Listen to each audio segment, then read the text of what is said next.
Welcome to the Real Estate Reserve Podcast with your hosts, Jason Balin and Ian Horowitz.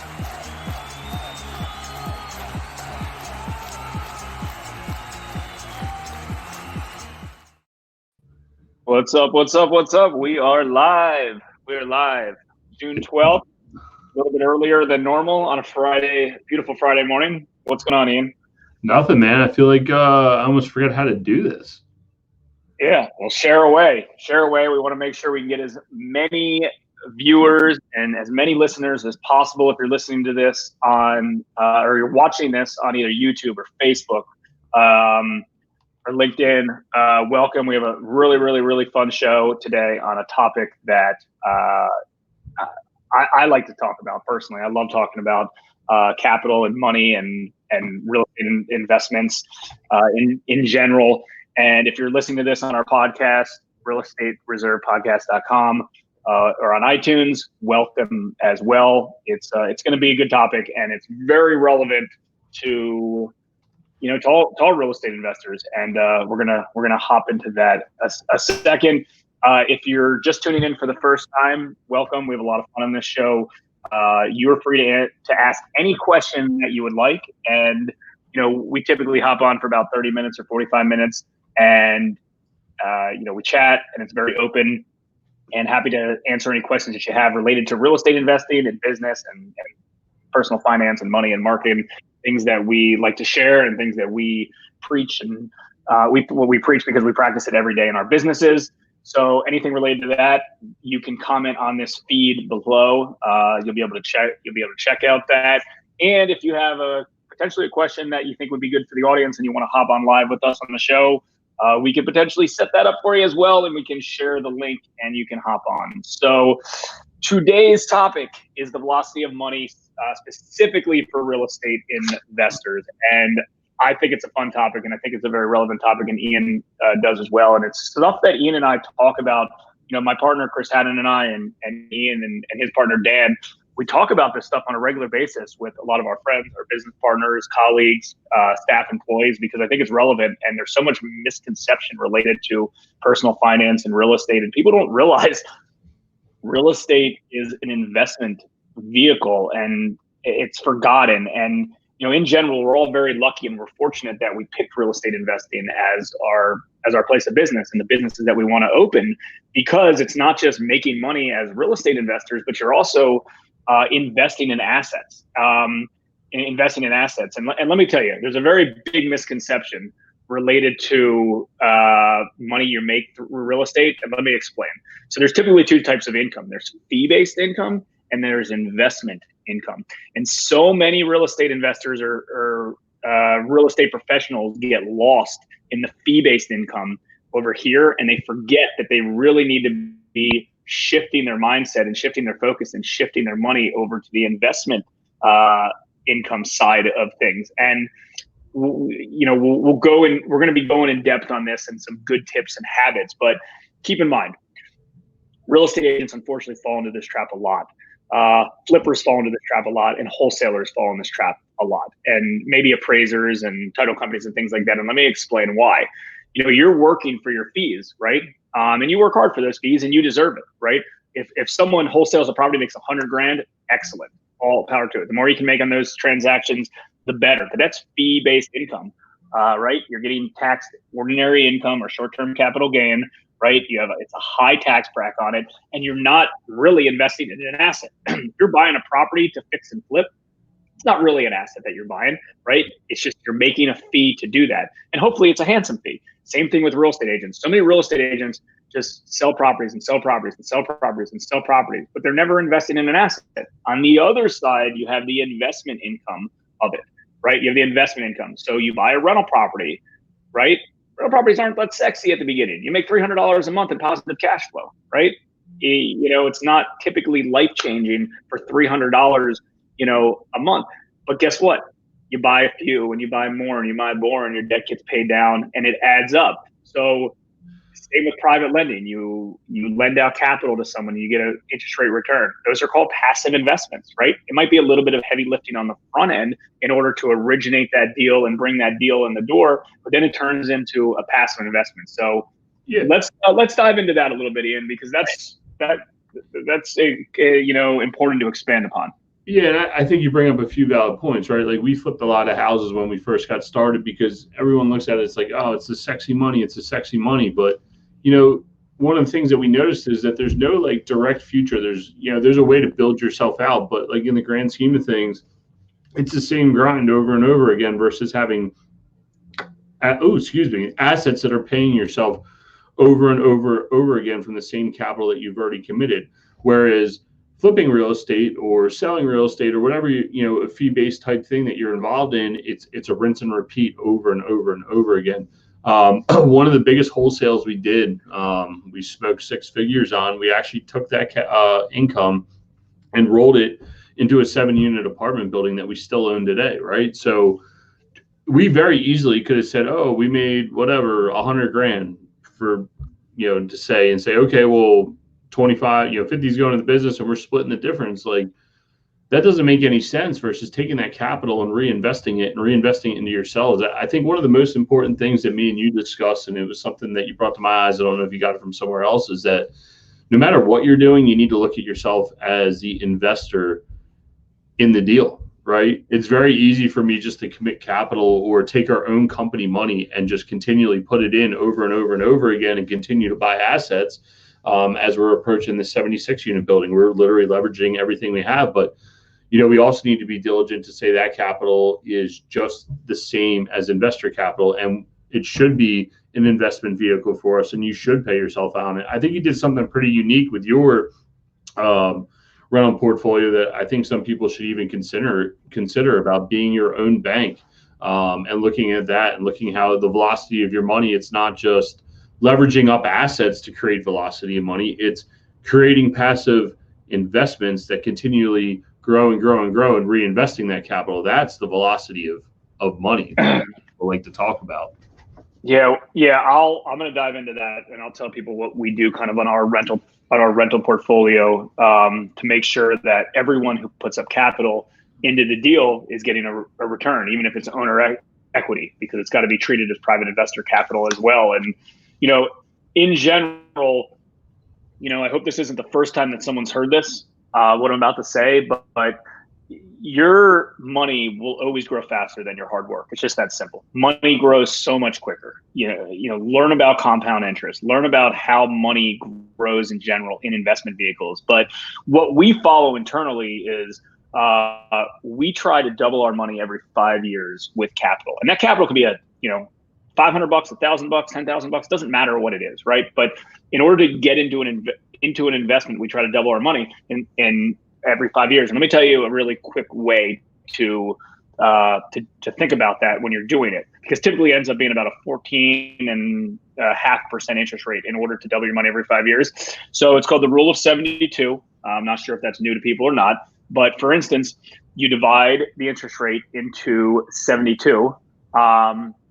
So for instance, what I do is I take 14.4 divided by 72, and that equals 5. So every 5 years, the money doubles. Or you can do it, you can do it the opposite way. You can say, I want to double my money every 2 years. So 2 divided by 72 or whatever, and ends up being 36% interest rate return, whatever the case is. We think 5-year turn time is doable, so we do it. And I mean, let's do the math together. Like, you would be so surprised what happens if you double your money, every 5 years. What happens to you 20 years from now, depending on, how old you are. So let's say you have $100,000 to invest in deals, right? You take $100,000 let's say you're 20, let's say you're young, let's say you're 20 years old, right? You're 20 years old, you have for some reason you have $100,000 and you're able to invest, right? So by the time you're 25, you have $200,000. By the time you're 30, you have $400,000. By the time you're 35, you have $800,000, and by the time you're 40, you have $1.6 million, right? From $100,000, and again, that's not like actively doing stuff. That's passively doing stuff. If you can get something done for around a 14.4% interest rate return. Now, again, it doesn't have to be that. You can be like, okay, well, I have an 8% investment vehicle. Then you do it off that.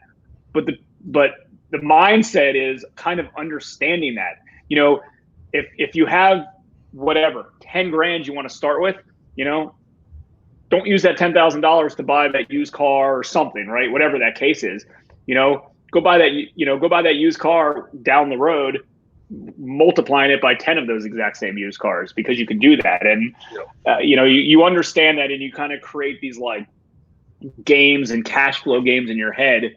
It makes a lot of sense. And I think it's been hard recently is watching, I guess not calling the sales guys, but watching some other people that we know, or just what you see on Facebook.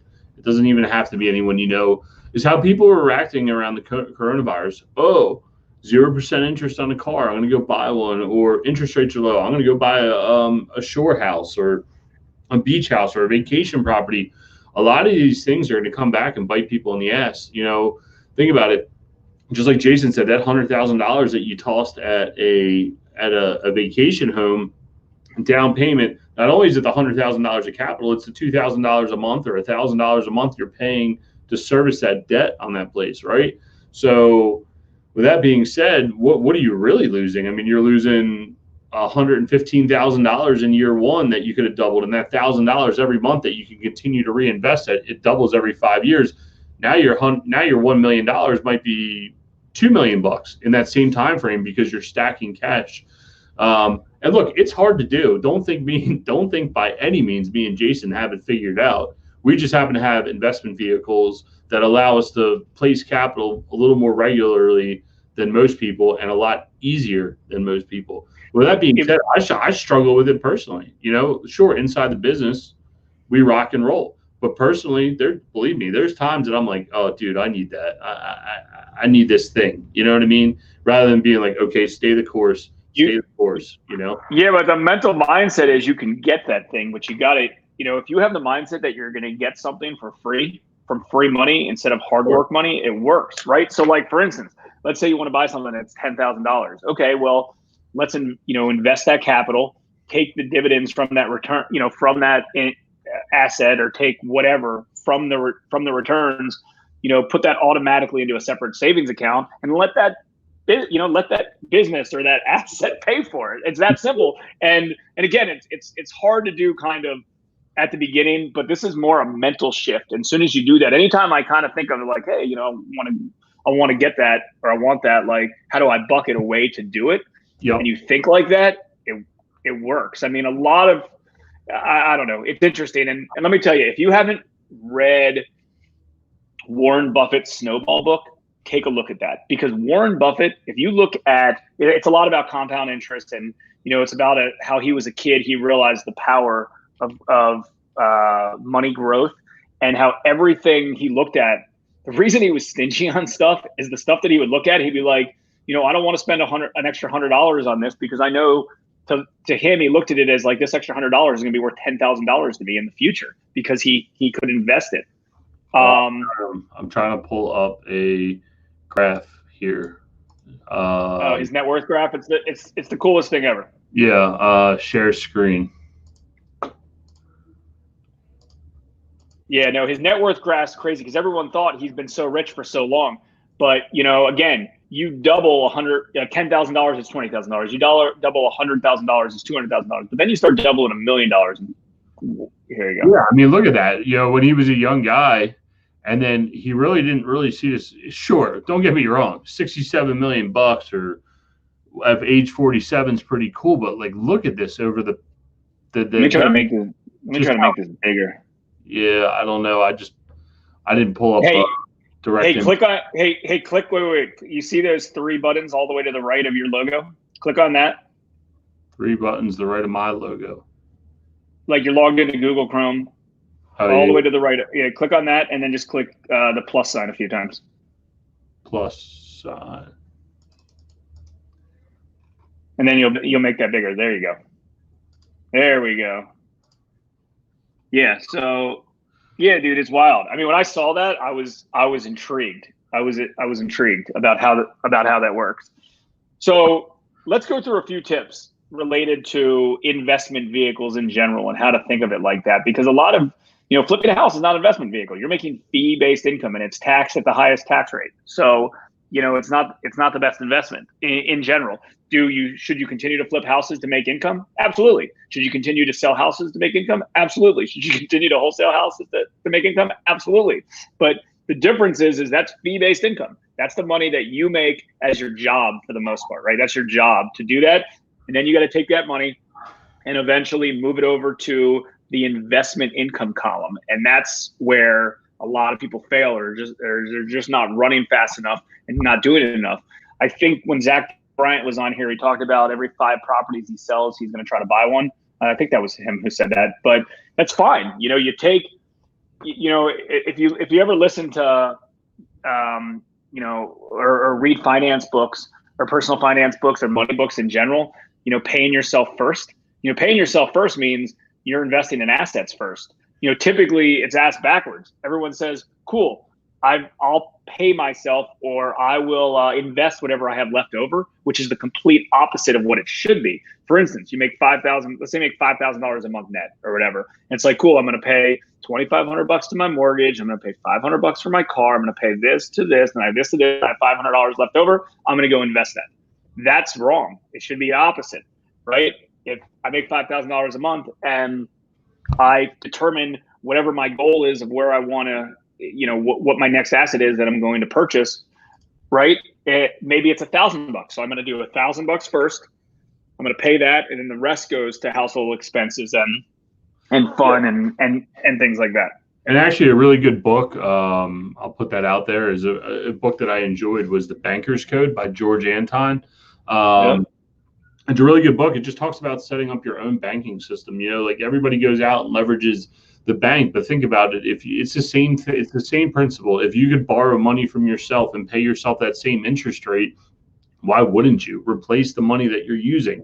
Again, it's about velocity of money. So however you look at it, whether it's an investment vehicle, it's living debt free, it's borrowing money from yourself, you're having the wherewithal to reinvest this money over and over and over again. And ultimately, for everybody that says, we have a really close friend of ours, he talks about leaving his job. And I'm like, hey man, like, you really think you leave your job? But he's slowly but surely adding assets one at a time. And over the past few years, he brought us an apartment building out in West Virginia. I think he's getting really, really close. Hopefully he's enjoying his golf weekend this weekend, Pete, wherever the heck you are. But anyway, the simple fact that, he's slowly but surely adding assets one at a time, then found a home run deal, right? And then he's still slowly but surely adding one deal at a time. Next thing you know, in 10 years, boom, he's gone. I got a really cool story. So my in-laws, for those of you that don't know, they sell and service power equipment, like for landscapers up in just outside of Philadelphia. And how I got started in real estate is that there was a guy that would always come in. He would buy a new mower every year. And he'd buy a new mower every year. And one year he wasn't there. He said, hey, man, what happened to you? Well, I was buying one house at a time for the past 30 years. And he's like, why am I doing this anymore? I can just retire. I have these 30 houses. They're all paid for in cash. I don't need to work anymore. I sold my landscaping company. I'm not working that hard. And I got these 30 houses to support my lifestyle, So that's pretty cool just to see how, like, even if it's just making one small purchase a year or buying that one stock or one real estate asset, whatever it may be, and taking the time and making a conscious effort to do that, it pays off in the long run. Not that I want to keep yapping here, but like, there's a lot of guys in the fire department that we have an option to put money away in a retirement program. And I can't believe how many guys don't put any money in there. And they're all like, oh, we're just going to live off the pension. No, dude, like, if you just simply put in $25 of pay in on your very first pay and slowly but surely increasing that over time, you should leave the fire department a millionaire. Like Dan preaches it all the time, just those simple things and taking those conscious efforts to make a little difference in your lifestyle will pay off massive dividends over the long term. Yeah. And I mean, we're all fortunate that we're in real estate investing. Real estate investing is the easiest because, in general, the majority of the projects that we buy are assets if you do it the right way. Again, if you're just tuning in, wholesaling's fee-based, selling real estate as an agent's fee-based, flipping a house is fee-based. But there's so many other ways, long-term holds, lending money, whatever the case is, it makes sense. So I'll tell you kind of what we do inside our rental portfolio or anytime, anything in general. So typically, like, we'll get bank leverage. We'll put up some of our own capital, and then we'll have, sometimes private investor capital as well on some of these deals. And every dollar is accounted, right? Like, our money's not just treated as equity. Our money is treated for, treated just like everybody else's. So for instance, let's say the bank debt is worth, 5%, the private capital's 10%. Private capital is 10%, and then like we want 12% on our money. Well, all that stuff's taken in consideration, right? Like, if we're dispersing funds, everything's got to get dispersed kind of accordingly. And it's a fair way to do it if you have a business partner as well. Because, for instance, let's say, you own a company 50-50 and you put up 40 grand, your business partner puts up 20 grand. Well, your 40 grand should be getting a return on that as well. Like, everyone should be getting a return. All the capital that's put into a deal should get a return. When we do joint ventures with either if we're the lender or if someone else is, puts up some of the capital, there's always a preferred return for that capital that comes in, right? And then everything's split afterwards. So, and I know a lot of people don't think about it like that, but that's where it is. Like Ian said, and I met George at an Infusionsoft conference years ago. And his book's been out for a long time, and I think he might actually have another book, but he does private lending in California. So we have a lot of stuff in common. And, I've talked to him about stuff, and I agree. Like, it's kind of a simple principle, but like, that's the case. Like, if you're putting up capital somewhere, you need to take, what's the term? You need to take that seriously as real capital. Like, you need to value capital. And this is the one thing I see all the time. It's the dumbest thing in the world. So I know a lot of real estate investors that buy houses for cash, right? They buy houses for cash, and then they get their return, right? And they look at the return, and it's like, oh, cool, we got a so-and-so return. And it's like, you got a so-and-so return, but, but that's because you bought it in cash and you didn't value your own capital that you put in there. You buy a property, and you're all in at 100 grand. Let's say you buy it for cash and you sell it and you make $10,000. It's like, cool, I made a 10% return. And it's like, yeah, but that's an active investment, right. In general. And exactly. They don't realize they forgot to value their time or their money as well. You're valuing your time and you're valuing your money. So in general, think about it like this. There's active investments and there are passive investments. If you literally just invest money into something and it's completely passive and someone else is operating it and doing everything, you're just investing the capital, and you get whatever, 5%, 6%, 8%, 10%, maybe it's like, that's a good return, right? In general for passive. But if you're the active investor, you should be getting the teens or the 20s or the 30, or maybe even like an infinite return on some of those deals.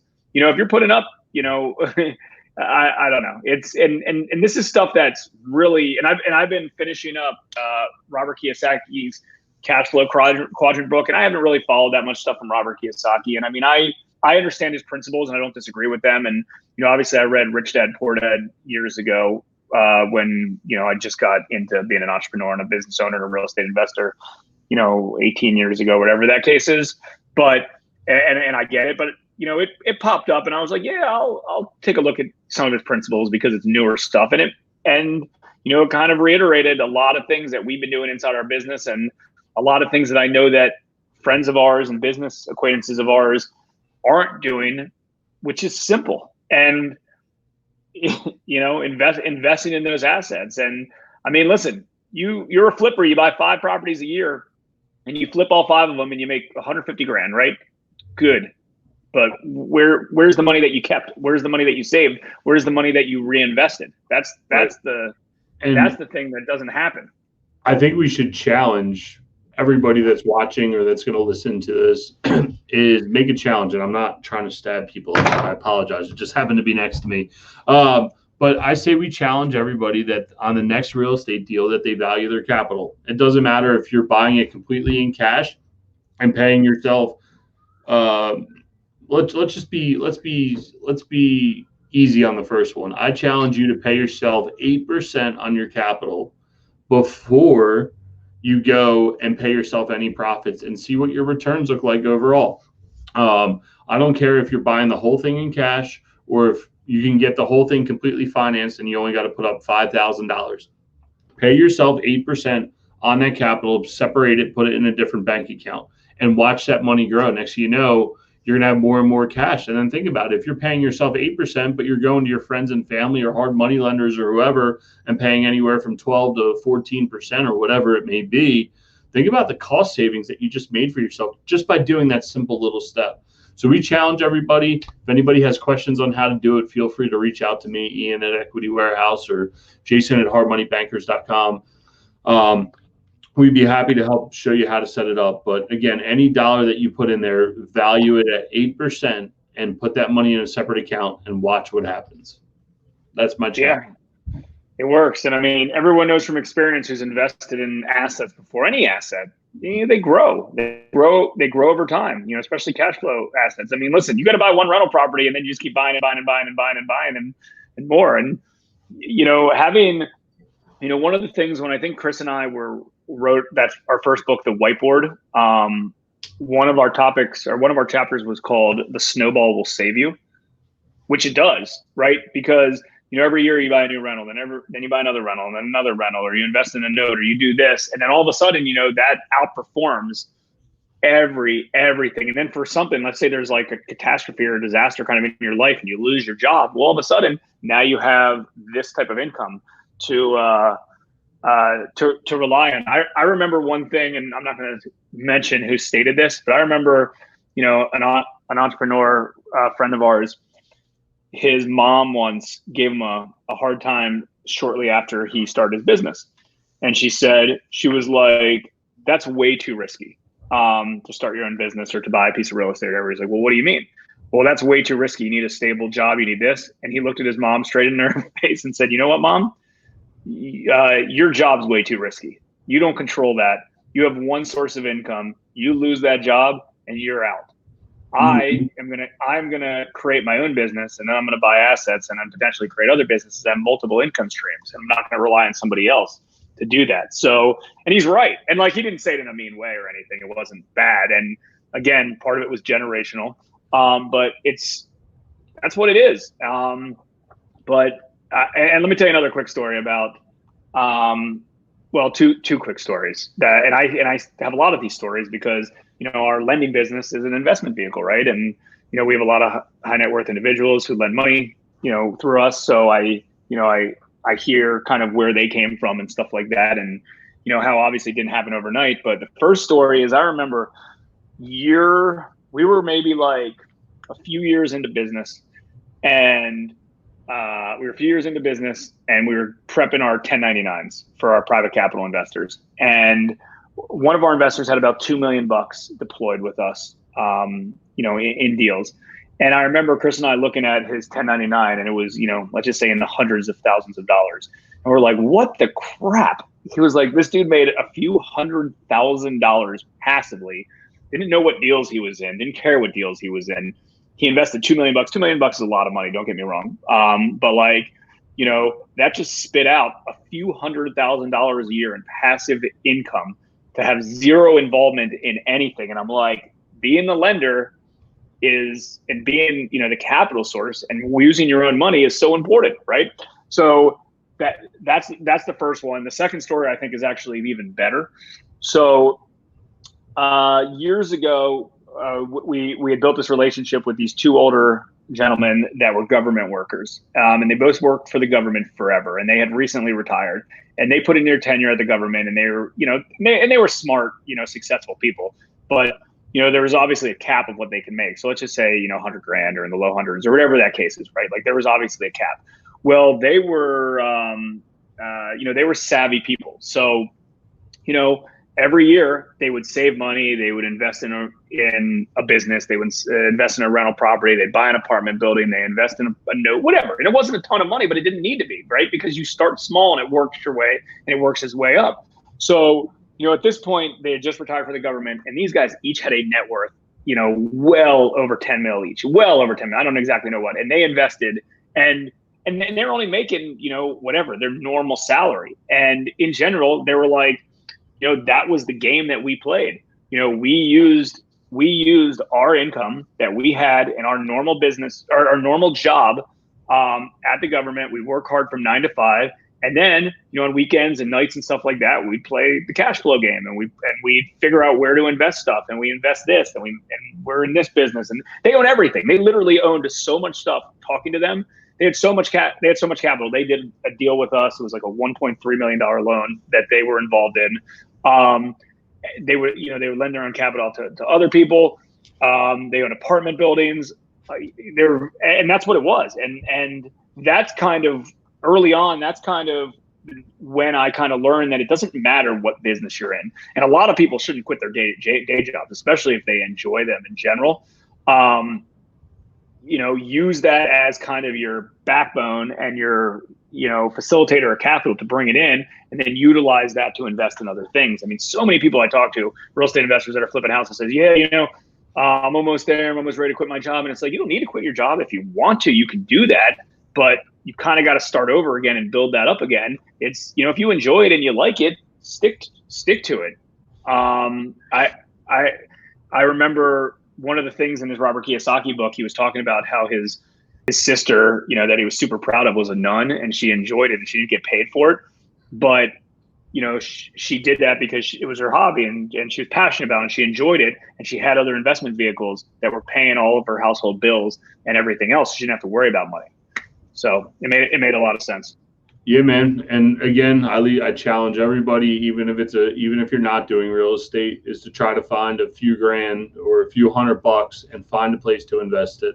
There's plenty of places out there, whether it's in real estate, whether it's in like lendingclub.com, something along those lines, and find a way to slowly but surely invest it. Think about it. You get $5,000 in at 10%. That's most people's car payments nowadays. And that's what I'll leave everyone with. Is challenge you to find how you can value your money and increase your net worth every single day. You have any questions? You want to discuss this further? You want to come on here, discuss it? Reach out to me, Ian at equitywarehouse.com, and Jason at hardmoneybankers.com. You got anything else, Jay? No. I mean, I can go on and on with this topic because it's something that I just think about, pretty regularly. I think it's important for people to think about it like this, because it's it's a mental mind shift.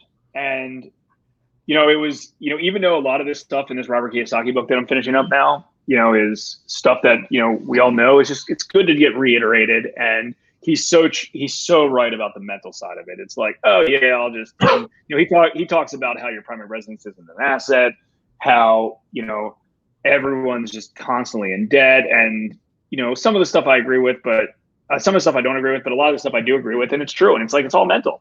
It's like, you gotta be disciplined to do that.